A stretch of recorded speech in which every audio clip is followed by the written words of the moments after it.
Hey everyone, so today I am going to show you how to use Codeium for Ruby development. Codeium's AI-powered features can help you write Ruby code more efficiently by providing intelligent suggestions and completions. So let's get started. First, make sure you have the Codeium extension installed and activated in your code editor. If you have not installed it yet, check out my previous tutorial on how to install Codeium. Now open your code editor and start a new Ruby project or open an existing one where you want to use Codeium. As you begin typing your Ruby code, you will notice that Codeium provides real-time suggestions. These suggestions will appear in a drop-down menu next to your cursor. Now to accept a suggestion, simply select Tab or Enter button. Codeium will insert the suggested code snippet into your project. Codeium can assist with various aspects of Ruby development such as writing methods, classes or modules.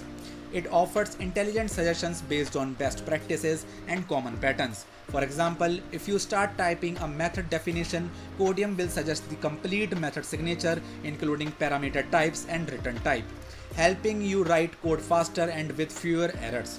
When working with Ruby on Rails, Codeium can provide relevant code completions for Rails conventions, models and controllers, making it easier to build and manage your Rails applications.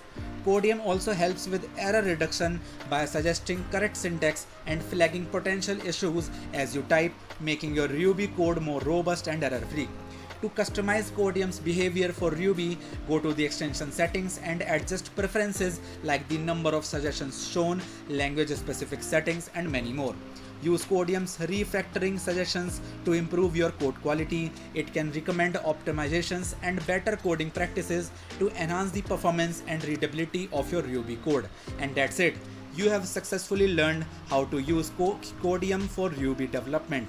This tool can significantly boost your productivity and help you write clean, efficient Ruby code. If you found this tutorial helpful, please give it a thumbs up and subscribe for more tips. Thanks for watching and see you next time.